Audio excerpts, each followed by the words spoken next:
వీక్షకులకు స్వాగతం, నమస్కారం. తీర్థాన్ని ప్రసాదాన్ని కూడా తీసుకొని జగన్మోహన్ రెడ్డి నందిపల్లిలో నందేశ్వర ఆలయాన్ని పునఃప్రతిష్ఠ చేస్తాననడం, అక్కడ జగన్మోహన్ రెడ్డి వ్యవహరించిన తీరు సోషల్ మీడియాలో ఎలా వైరల్ అవుతుందో చూస్తున్నాం. జగన్మోహన్ రెడ్డి హిందూ దేవాలయ పునఃప్రారంభానికి ఎందుకు హాజరయ్యాడు అన్నది వాళ్ళ భక్తుల ప్రశ్న. జగన్మోహన్ రెడ్డి హిందూ దేవాలయాన్ని పునఃప్రారంభించడానికి హాజరవడాన్ని తప్పుపడుతున్న ప్రజల వ్యాఖ్యలను విశ్లేషించడానికి మనతో ఉన్నారు ప్రముఖ ఆర్థిక, రాజకీయ, సామాజిక విశ్లేషకులు అడిసిమల్లి శ్రీనివాసరావు. వారిని మరిన్ని విశేషాలు తెలుసుకుందాం. నమస్తే సార్. నమస్కారం అండి. దేవాలయాల అభివృద్ధి కోసం జగన్మోహన్ రెడ్డి ఎంతో కృషి చేశాడు. కూటమి ప్రభుత్వం వినాశనం చేస్తుంటే జగన్మోహన్ రెడ్డి హిందూ మతాన్ని కాపాడుతున్నాడంటూ వైఎస్ఆర్ కాంగ్రెస్ పార్టీ విషప్రచారం చేస్తుంది.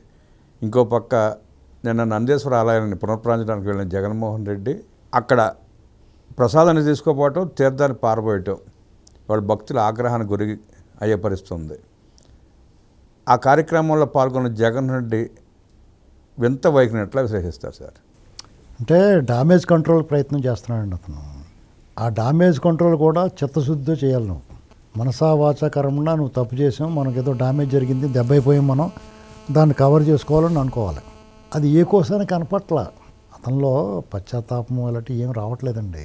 దాన్ని ఏదో మసిపూసి మారెడ్డిగా చేయాలి, ఎవడో ప్లాన్ చెప్పి ఉంటాడు. అప్పుడు మీకు భగవంతుడు, అతని ఆలోచన భగవంతుడు ఎలా ఉంటుందంటే, నీరు పల్లానికి ప్రవహిస్తుంది, ఎక్కడో ఒక్క చోట తప్ప విచిత్రంగా పైకి వెళ్తుంది. కానీ అది అదొకటి చూశాను మీడియాలో. సాధారణంగా నీరు గ్రావిటీ ప్రకారం పల్లానికి ప్రవహిస్తుంది. అదొక సైన్స్ అనుకోండి, ఏమన్నా అనుకోండి. భగవంతుడి కృప, కరుణ, కటాక్షం కూడా పాపుల వైపు ఉంటుంది. వాడిని సత్కరించాలి, వాడిని మంచి మార్గంలో పెట్టాలన్న ఉద్దేశంతో దేవుడు పదే పదే అవకాశాలు ఇస్తాడు అతనికి. మీరు గమనించండి. అవును, పరమ భక్తుడు, నిత్యము దేవుణ్ణి ఆరాధించేవాడు, అర్చించేవాడు, సేవించేవాడు, పూజించేవాడు, నిత్యం దైవనామస్మరణతో ఉన్నవాడు అష్టకష్టాలు పడుతూ ఉంటాడు. చివరికి మోక్షం పొందుతాడు, ఏమవుతాడో, లేదంటే అతనికి కావలసిన కార్యక్రమం దేవుడు చేస్తాడు. వాళ్ళకన్నీ సక్రమంగానే జరుగుతాయి. అయినా సరే మనం చూడటానికి కష్టాలు కనపడతాయి. ముందు కష్టపడి తర్వాత సుఖపడతామా, ముందు సుఖపడి తర్వాత కష్టపడడం అనేటువంటిది ఒక చర్చ. అంటే long term benefit, mid term benefit, instant benefit ఇలాగ ఉంటాయి. మన ప్రభుత్వ స్కీమ్ చంద్రబాబు నాయుడు గారిది లాంగ్ టర్మ్ బెనిఫిట్ ఉంటుంది, mid term, long term benefit ఉంటుంది. కొంతమంది అప్పటికప్పుడు ఇన్స్టెంట్ బెనిఫిట్ చేసి లబ్ధి పొందాలనుకుంటారు, దానివల్ల ప్రయోజనం ఉండదు. లాంగ్ టర్మ్ బెనిఫిట్ అంటే 2020 లాంటివి అనమాట. దేవుడు కూడా ఏం చేస్తాడంటే సాధారణంగా జీవిత సాఫల్యాన్ని ఇస్తాడు. అంచేత అప్పటికప్పుడు ఇమీడియట్గా మీద కనకవర్షం కురవకపోయినా అతనికి ప్రశాంతతని ఇస్తాడు, దైవనామస్మరణలో ఒక తాదాత్మ్యాన్ని ఇస్తాడు, మనసు ప్రశాంతంగా ఉండేలాగా అవకాశం ఇస్తాడు, నిర్మలంగా ఉండేలాగా చూస్తాడు. అది అతను తాత్కాలికంగా అది పొందే అలౌకిక ఆనందం. శాశ్వతంగా పూర్తి స్థాయిలో భగవంతుడు కృప, కరుణ అన్నీ లభిస్తాయి, మోక్షం పొందుతాడు. ఇది చెప్తారు ఎవరన్నా. పాపులకి దేవుడు పాపు అనేటువంటి వాడు బుద్ధి వక్రం, కురచబుద్ధి, అన్నీ కూడా అనృతాలు, అబద్ధాలు మాట్లాడతాం, విష ప్రచారాల్లో, దొంగతనం, రంకుతనం, ఇలాంటివన్నీ అవలక్షణాలు, వీటితో ఉంటాడు పాపి.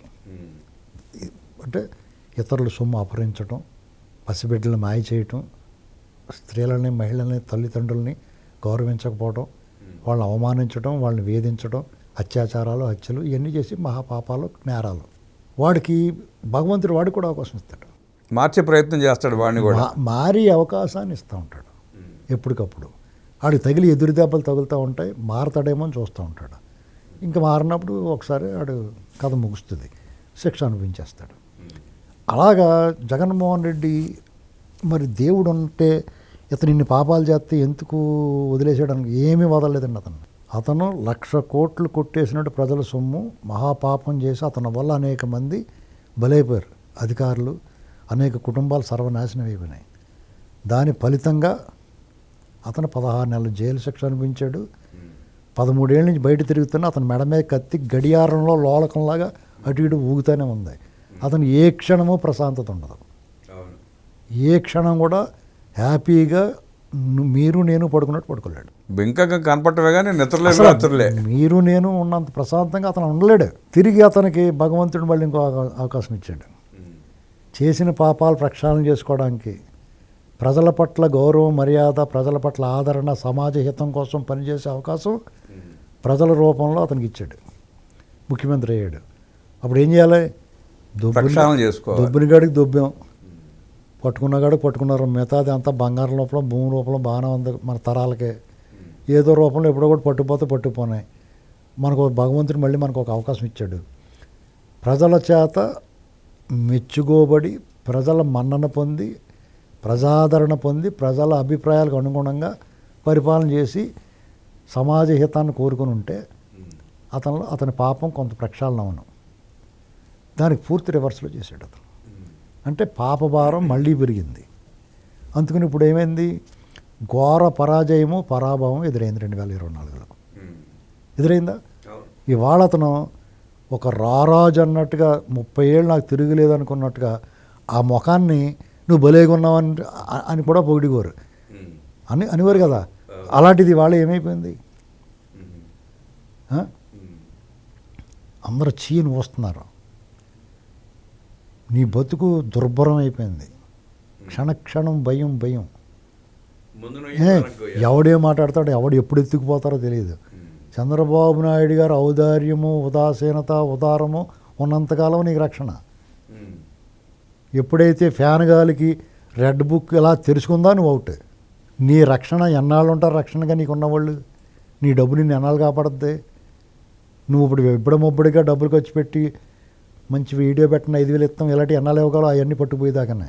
నువ్వు ఎప్పుడైతే 5,000 ఇస్తాం వీడియో కన్నావో అప్పుడు దాకా నువ్వు పాతరేసిన డబ్బుల మీద దృష్టి పెట్టలేదు. నేను ఎన్నాళ్ళ నుంచో చెప్తున్నాను. ముందు అది రికవైర్ చేయండి. ప్రజలందరూ అనుకుంటున్నారు ముందో డబ్బులు లాగండి అంటున్నారు. ఇప్పుడు లాగుతారు. నీ అసలు బలం అది. ఆ బలాన్ని కొట్టండి అంటారు. నీ వెనకాల ఏదో బలం ఉంది. ఇప్పుడు పవన్ కళ్యాణ్ గారు అత్తారింటికి దారి సినిమాలో కోట శ్రీనివాసరావు గారు అంటాడు, నీ బలుపుకి నీ దీనికి నువ్వు ఎవరిని చూసుకుని నీ బలుపు అని అడుగుతాడు. ఇదిగో ఎద్దులు అంటూ వీడు ఉన్నాడు అంటాడు. అలాగే నీ వెనకాల డబ్బు ఉంది. ఆ డబ్బు మదం దాన్ని కొడతారు. ఇప్పుడు నీకు ఎప్పుడైతే నీ రెక్కలు దిగిపోతే నీకు ఆ డబ్బు మీద పడి దాన్ని కొడితే వచ్చి కనీసం నువ్వు ఏ ఆచారాన్ని పాటించు, నువ్వు ఏ మతాన్ని ఆచరించు, పరమత సహనం ఉండాలి, పరమతాన్ని గౌరవించాలి. నువ్వు రాష్ట్ర ముఖ్యమంత్రిగా ఉన్నప్పుడు సర్వమానవ సౌభ్రాతృత్వం కోరుకోవాలా. నువ్వు ఏదైనా ఆచరించుకో. చంద్రబాబు నాయుడు గారు హిందూ మతాన్ని ఆచరిస్తాడు, హిందూ దేవుళ్ళని ఆరాధిస్తాడు, అన్ని మతాలని గౌరవిస్తాడు. నీకు ఎందుకు రోగం? నువ్వు ఎందుకు చేయలేదు? తిరుమల తిరుపతి దేవస్థానానికి తయారైపోయావు. డిక్లరేషన్ ఇవ్వమంటే ఇవ్వలేదు. ఆ సంప్రదాయం నువ్వు పాటించలేదు. వాళ్ళు తీర్థం ఇస్తే అప్పుడే తీర్థం ఇస్తే ప్రసాదం ఇస్తే కూడా పక్కన పడేశారు నువ్వు మీ ఆవిడని. నిన్నదే పరిస్థితి. నువ్వంటే అపచారం చేసావు. నీకు అటువంటప్పుడు ఆ తీర్థ ప్రసాదాలు స్వీకరించడానికి నీకు మనస్సు అంగీకరించినప్పుడు నువ్వు అక్కడికి వెళ్ళకూడదు. వేరే మంత్రులు పంపించు, కానీ నువ్వు అక్కడ తయారైపోవాలా. అక్కడెక్కడ ఏముంది అంత కొట్టేయాలో చూసుకోవాలా. నీ మనుషులను పెట్టి తిరుమల తిరుపతి దేవస్థానం దోపిడీ చేయించావు, అపచారం చేసావు, అప్రతిష్టపాలు చేసావు, దైవద్రోహం చేసావు. కొడాల నాని వాళ్ళ చేత దైవద్రోషం చేయించావు. నువ్వు చేసిన పాపాలు మామూలుగా ఉన్నాయా? ఇన్ని పాపాలు చేసావు, గంగలో మునిగావు అంతకుముందు 2019లో. అప్పుడు ప్రజలు మోసం చేయడానికి నువ్వు మోసం ఎందుకు చేయాలి? నువ్వు గంగలో మునగాల్సిన అవసరం నీకేంటి? నువ్వు ఎందుకు మోసం? నువ్వు క్రైస్తవుడని అందరికీ తెలుసు. నువ్వు ఎందుకీ మోసం?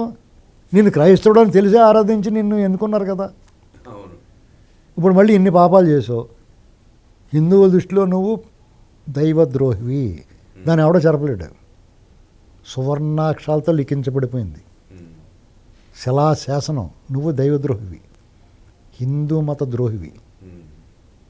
దాంతో ఇక తిరుగులేదు దానికి. దాన్ని ఎవడం ఆపలేడు. నీకు సోకాళ్ళు హిందూ మతోద్ధారకులు అనుకున్న వాళ్ళు నీకు సపోర్ట్గా ఉన్నా సరే చాలామంది ఉన్నారు. ముసుగువేరులు కొంతమంది ఉన్నారు. వాళ్ళు కూడా నోరు మూసుకు బయటకు వచ్చే పరిస్థితి వచ్చింది ఇప్పుడు. అర్థమైందండి? కాబట్టి ఇతను ఈ దేవాలయ ప్రతిష్టలో దైవ కార్యక్రమాలకు వెళ్ళినప్పుడు అవాస్ ఫాలో అవ్వకుండా చిత్తశుద్ధితో సత్సంకల్పంతో దేవుడి పట్ల నమ్మకంతో రా. నేను ఎవడొద్దన్నాడు? నీ మతాన్ని నువ్వు ఆచరించుకో. నేను వీళ్ళని కూడా నాకు అన్ని మతాలు సమానమాను, నాకు ఈ దేవుని కూడా నేను ఆరాధిస్తానని చెప్పి తప్పే ఉంది. దాంట్లో నీకేం పోద్ది? పోయేదేమీ లేదు. కనీసం వాళ్ళు తీర్థం ఇస్తే ఆ తీర్థాన్ని రెండు చొక్కలు నోట్లో పెట్టుకోవడానికి నువ్వు ఆలోచించి బెల్లం కొట్టిన రాయాలి దిమ్మలాగా అక్కడ కూర్చుని ఉండి 10 మంది లేపారు నిన్ను అక్కడి నుంచి. అభాస్పాలు అవ్వట్లేదు అటువంటి శాస్త్రం. అలాంటి కార్యక్రమంలో ఆయన పార్టీలో హిందువులు చాలా మంది రాళ్ళ కూర్చోబెట్టచ్చుగా. ఇప్పుడు దానికి నీ టీవీలో ఎలివేషను, అతనికి అసలు సిగ్గులేదు, ఎవరికి అతను మాట్లాడేవాడికి. ఎలక్షన్ ముందు రిజల్ట్ అప్పుడు కూడా అలాగే కొట్టండి బాజాలు, వేయండి తాళాలు అంటే డప్పేశ్వర్ అంటాడు, ఇప్పుడు డప్పేశ్వర్ ఇవన్నీ కొట్టి అడవాడు చేశాడు. చూస్తే బొమ్మ బొరుసు అయిపోయింది.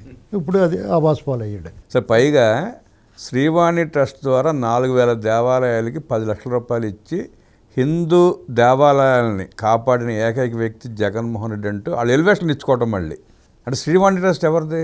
ఆ ఫండింగ్ అంతా ఎక్కడి నుంచి వస్తుంది? ఈయన తాత రాజారెడ్డి సంపాదించిన ఆస్తి అమ్మి ఇచ్చినట్టు, బాబులు తాతలు సొమ్ము ఇచ్చినట్టుగానే. అదేనండి, ఇప్పుడు దేవుడు చూస్తా ఊరుకోడండి. మన కర్మ సిద్ధాంతం మనది. నువ్వు తప్పు చేసినప్పుడు నన్ను ఎవడో చూడలేదు, నన్ను ఎవడో ఏమీ చేయలేడు, ఈ కలియుగంలో దేవుడు ఏముంటాడులే, ఇది త్రేతాయుగం ద్వాపరయుగం కాదు, దైవ మహిమలు శక్తులు ఏముండవు, గతి తార్కిక భౌతిక శాస్త్రం ఇది అంతా కూడా ఇది సైన్స్ ఆధారంగా ఉంటుంది. ఇవన్నీ మూఢనమ్మకాలను వాళ్ళు మ్యాజిక్లు చేసి కూడా చెప్తారు. సైన్స్ ఏదో విజ్ఞాన శాస్త్రం అని చెప్తూ వస్తారు కదా, అలాగ అనుకుంటారు. కానీ కనిపించిన శక్తితోటి ఖచ్చితంగా మనందరినీ కోఆర్డినేట్ చేస్తుంది. అది నువ్వు నమ్మి తీరాలి. నువ్వు చేసిన పాపాలు శాస్త్రలో నిన్ను నీ ఎదురుగా నిలబడతాయి వచ్చి, నువ్వు ఇంకా పతనం అయిపోతావు. ఎట్టి పరిస్థితుల్లోనూ ప్రజల దృష్టిలో ఇటువంటి శాస్త్ర ప్రదర్శనలు చేస్తే ఇంకా దారుణాతి దారుణంగా నువ్వు శిక్షింపబడతావు. ఇది మాత్రం కాదు. ఎందుకంటే భగవంతుడే పలికిచ్చాడు బొత్స సత్యనారాయణ గారి చేత కౌన్సిల్లో. ఎందుకంటే చిన్న వాళ్ళని పెద్దవాళ్ళని వదిలేసి అన్నాడు. భగవంతుడు చెప్పిస్తాడు ఆటోమేటిక్గా. బొత్స సత్యనారాయణకి నేను అరెస్ట్ చేయడం ఇష్టం ఉంటుందా? ఉండదు. కానీ అతను ఆగదు. రేపు పొద్దున వాళ్ళు ధర్నా కూడా చేస్తారు, అసలు పట్టుకోండి అని. అంటే నేను పట్టుకోమని చిల్లర దొంగలు వదిలిపెట్టి గజ దొంగలు వదిలేస్తున్నారు. మేము అదే చెప్తున్నాం, చిల్లర దొంగలు ఎందుకంటే పెద్దవాళ్ళని పట్టుకుని మొత్తం లాగేయండి ఇతలకి అంటున్నాం. ఇది జరగాలి, భగవంతుడే చెప్పిస్తాడు. అదే జరుగుతుంది. బొత్స సత్యనారాయణ చెప్పినట్టు చిల్లర దొంగలను వదిలిపెట్టి గజ దొంగలు వదిలిపెట్టేటువంటి అంటూ అడుగుతూనే ఎన్ని కపట నాటకాలు వేసినా, ఎన్ని పూజల్లో పాల్గొన్నా జగన్మోహన్ రెడ్డి టీటీడీ విషయంలో చేసిన మహాపచారాన్ని, దాని ద్వారా వచ్చే తద్వారా పరిణామాలని తప్పించుకోలేడని, శిక్షించబడతాడంటూ విశ్లేషించిన అడ్స్మిల్ గారికి ధన్యవాదాలు తెలియజేస్తూ నమస్కారం.